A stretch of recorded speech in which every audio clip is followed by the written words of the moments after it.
Est-ce que l'un de vous possède Specs? Pas moi.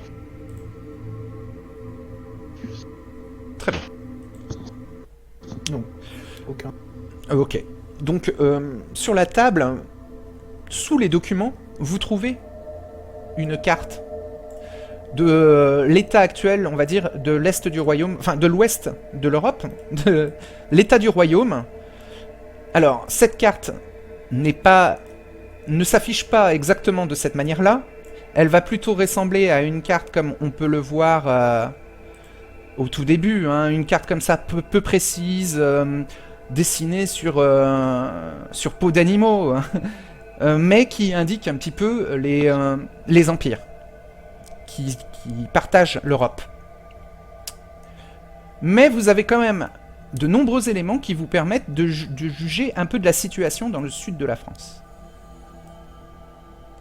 Le royaume anglais est en rouge. Vous pouvez voir que suite à la conquête de Philippe Auguste, voilà, le royaume, le royaume anglais a vraiment considérablement diminué. Mais par contre, toute cette zone du centre-sud de la France est toujours sous indépendance politique.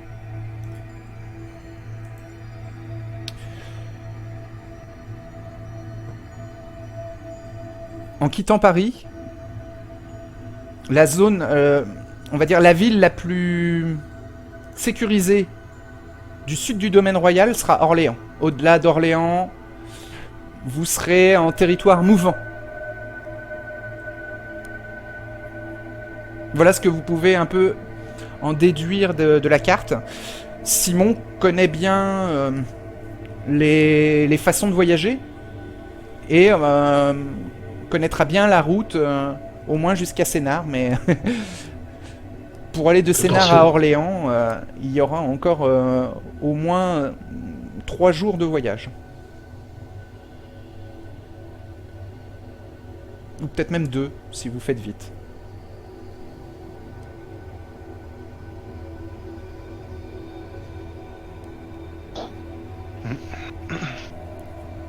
Donc cette charrette dont tu parlais, Simon, vous pouvez la voir, bien sûr. Vous avez une charrette bâchée, recouverte de toile de tissu.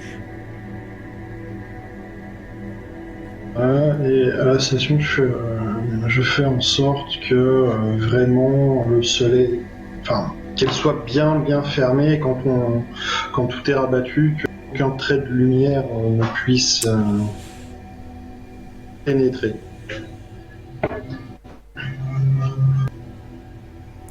Alors, aucun trait de lumière n'y pénètre. Alors déjà, le faire toi-même va être compliqué. Mais demander ça à des servants qui pourront travailler la journée, c'est tout à fait possible. Ah oui, ça, si j'ai cette option-là. Donc, tu quittes la cache secrète pour aller t'occuper de la charrette.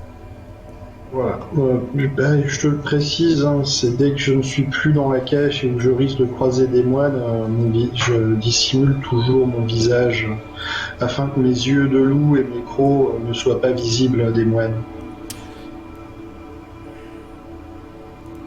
D'accord. Pour éviter les problèmes à Don Mazzari. Ok. Hugues, autre chose à faire dans la pièce secrète?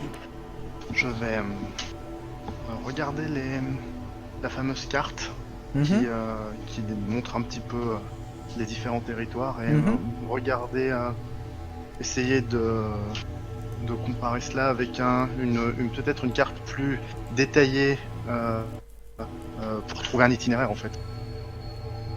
Travailler sur l'itinéraire, je pensais éventuellement le soumettre à Simon après coup. Mais oui, travailler là-dessus et puis regarder aussi, en profiter. J'ai accès là au savoir que Don Mazzarino a laissé en arrière pour l'instant, donc je vais en acquérir le plus possible. Bon, il y a des ouvrages qui ont des titres choquants. Hein. Je pense que je vais le parcourir justement la bibliothèque pour me faire, enfin la bibliothèque, voilà la cache pour me faire une idée des livres qui y étaient contenus justement, voir à quel point c'est hérétique. Oui, ok. Tu trouves le traité d'Aristote sur le rire. Enfin, c'est un texte hautement hérétique. Ouh là là. Voilà, tu trouves des essais philosophiques qui remettent en cause l'existence de Dieu. Mais au nom d'un confort supérieur. Après, c'est très long à lire. Hein. Là, tu survoles les titres. Là, c'est survol. Hein. Ouais, voilà. Tu sens que voilà, il y a des ouvrages qui sont extrêmement importants. Alors, ce ne sont pas forcément tous des originaux. La plupart sont des copies, et heureusement, puisque en étant copiés, ils sont aussi traduits en latin. Oui. Non. Oui, Anselme. Je regarde avec un certain amusement frère Hugues parcourir les ouvrages. Je m'approche discrètement de lui et je regarde par-dessus son épaule sur quels ouvrages il s'attarde particulièrement. Je vais m'attarder sur les ouvrages qui me semblent les plus hérétiques, non pas pour les parcourir, mais plutôt pour bien noter que lesquels sont présents ici et à quel point ils sont dangereux. Tu pourras notamment noter de temps en temps comme un frisson qui me parcourt à la lecture de certains titres. Mais je me montrerai certainement plus intéressé en notant une note d'intérêt dans mon regard qui voudra dire que j'y reviendrai peut-être plus tard, notamment sur les traités de sciences naturelles. Ah, je te pointe quelques ouvrages de philosophie naturelle qui sont présents dans la Oui, il y en a, oui. J'en retire quelques-uns, tu vois, je les déplace légèrement pour ôter un peu la poussière qu'il y a du dessus et les faire légèrement dépasser comme pour montrer un intérêt particulier pour certains de ces ouvrages que je pourrais avoir. Certains sont des codex, hein, donc des sortes de listes. Donc t'as le Flora Bonatica Codex, pareil, le Fauna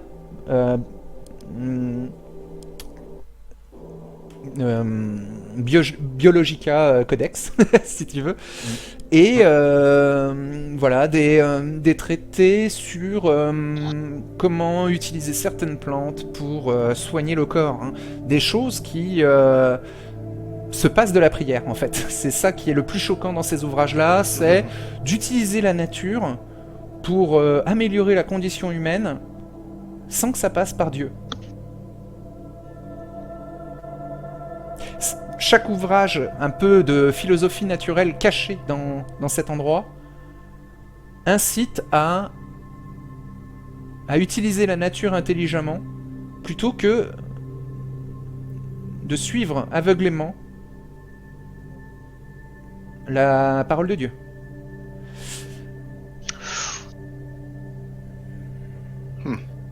Vous comprenez pourquoi les hérétiques ne peuvent avoir main sur ces ouvrages. Pas plus que le commun des mortels.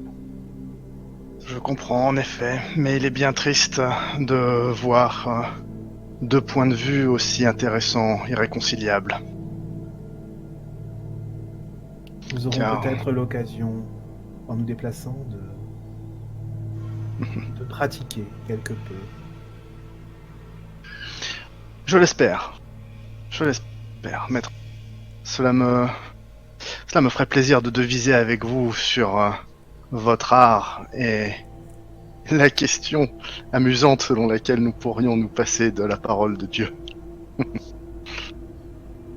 Don Mazzarino était particulièrement inquiété pour l'avenir de cette relique. Et nous devrions nous presser. Tout à fait, Malheureusement, vous avez raison. le temps de l'étude est probablement dépassé. Vous avez raison, je vais m'enquérir immédiatement d'un itinéraire pour en parler à Simon, à frère Simon. Cherchez avant tout une abbaye ou une église où nous pourrions mentionner une délégation, Mhm. ce qui pourrait peut-être passer inaperçu auprès de quelques espions. Tout à fait. J'avais plusieurs idées à ce propos. Peut-être pourrions-nous nous faire passer pour des pèlerins, ou comme vous dites, une délégation venue pour quelques affaires dans le royaume de Toulouse. Il faudrait savoir si des choses se préparent. Actuellement, je sais que la région est en émoi perpétuel. N'avez-vous pas un passé d'inquisiteur? En effet. Avec les rumeurs de hérésie au sud, nous aurions une route toute tracée. Il ne me serait pas impossible, avec l'appui du sceau de Don Mazzarino, de prétendre être en mission afin de détecter toute trace diabolique dans la région. Je vous laisse choisir la route la plus sage. Je vais m'enquérir des différents relais postaux qui existent et Merci. voir avec Simon si nous pouvons trouver une route sûre.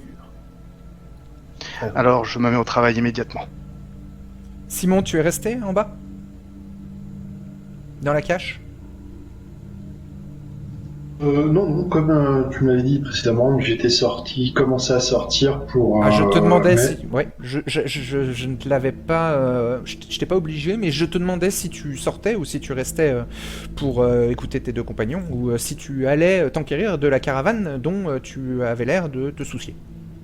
C'était Ouais, en ça fait, moi, la voilà, question. je pense que j'y suis allé directement pour commencer à faire que ce soit prêt au plus tôt.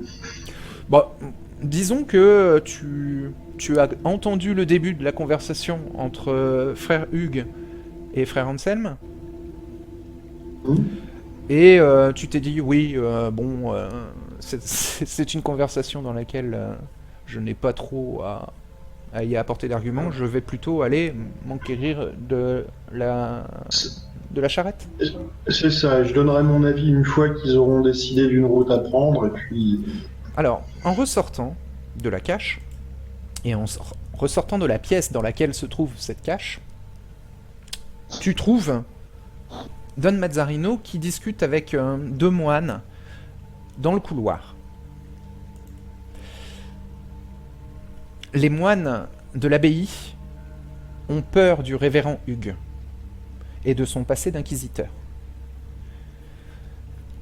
Ils expliquent à l'abbé qu'il préférerait voir frère Isambert comme successeur à la tête de Maine, car il est là depuis toujours.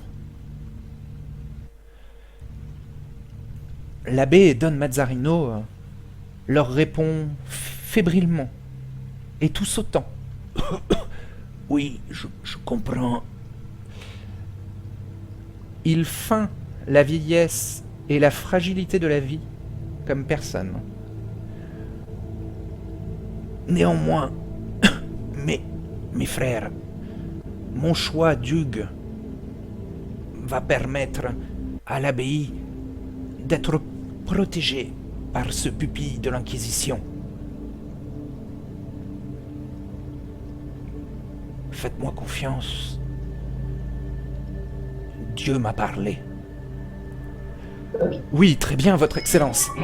Bien sûr, Votre Excellence. Les moines se retirent comme convaincus par l'abbé.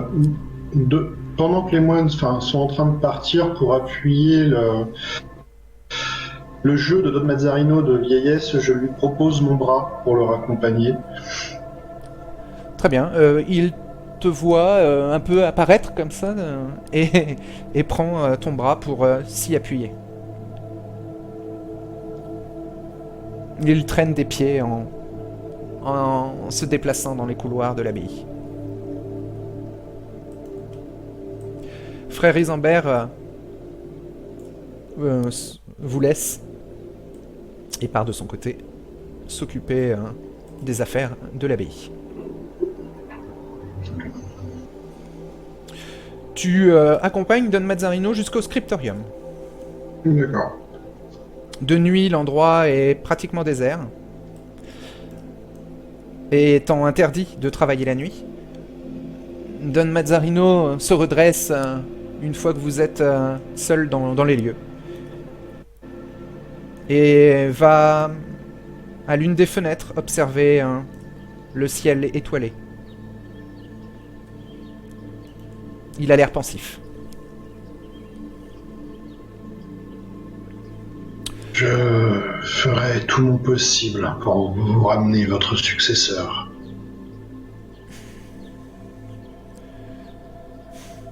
La priorité de votre mission sera de ramener la couronne.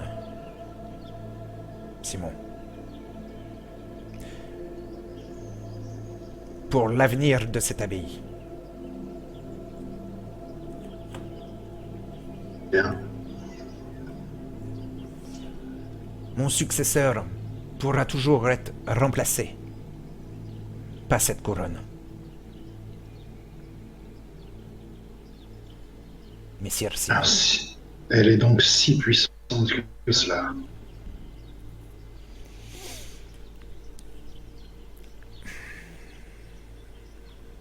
Elle pourrait détruire le clan Trémère à Paris. Elle pourrait faire plier la volonté du prince. Je vois. Elle pourrait repousser l'Inquisition aux portes de notre abbaye.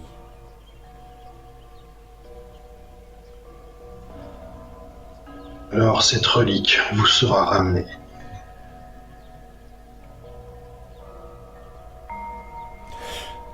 Hugues et Anselme, vous restez dans la pièce secrète à lire les ouvrages interdits? Plutôt que de lire les ouvrages interdits, je pense que c'est pas vraiment le moment. Alors je vais plus m'atteler à la préparation du départ. D'accord. Et une fois que ce sera fait, je voudrais aller trouver Simon. Très bien. Pour discuter avec lui d'un itinéraire et de ce qu'il pense de couverture. Très bien. Sache, Hugues, que dès que tu passes dans un couloir, les moines s'arrêtent et te font une révérence à ton passage. Tout le monde t'appelle Révérend Hugues. Et tu sais que quand tu deviendras l'abbé, ton titre sera Votre Excellence. Tout le monde appelle l'abbé Don Mazzarino Son Excellence. D'accord. Bon, alors quand ils me saluent, moi je leur fais chacun un signe de tête. Oui, eux-mêmes ont pour titre frère. Alors voilà, frère Conrad, frère... qui c'est qu'il y a d'autre? Il y a frère Bernard, frère Drogon, frère Anselme aussi. Même si frère Anselme c'est un petit peu particulier, Don Mazzarino lui a donné ce titre-là, mais tu sais, au fil de ces 3 années où tu as côtoyé Simon et Anselme, qu'Anselme n'a pas eu d'éducation religieuse, ça s'entend. Ouais. Et voilà, et ça se voit dans de longues conversations avec lui. Rapidement, un inquisiteur pourrait le détecter comme étant un faux moine, un frauduleux. Oui. Il faudra peut-être faire quelque chose à ce sujet. Pour lui éviter des soucis. Bon. Oui. Je vais travailler jusqu'à ce que j'estime avoir un bon itinéraire et après je vais aller le soumettre à Simon.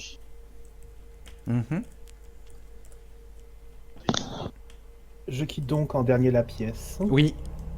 Absolument. m'assurant qu'elle est bien close. Non sans avoir, quand le révérend est parti, jeter quelques coups d'œil sur la couronne d'épines en question. Les dernières lectures de Don Mazzarino. Donc c'est crypté, mais les traductions de Don Mazzarino sont inscrites à la plume en latin dans la marge des missives cryptées. Et les messages, une fois qu'ils sont décryptés, parlent d'une couronne tortueuse appartenant au plus grand des magiciens.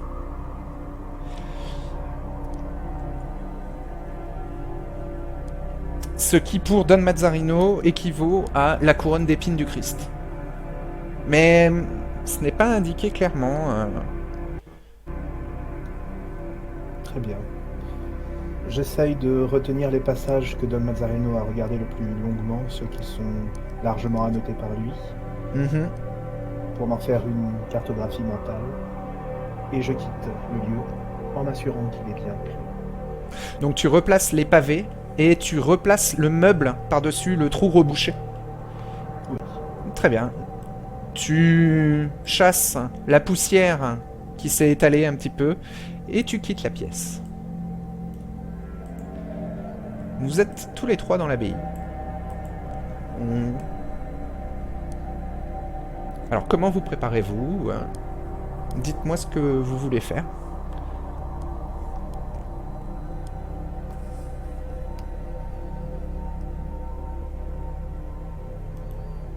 Alors, Oui, Hugues. Vas-y. Comme expliqué, je vais venir une fois avoir travaillé sur l'itinéraire, je vais venir voir Simon et lui demander des conseils pour la préparation aussi du départ.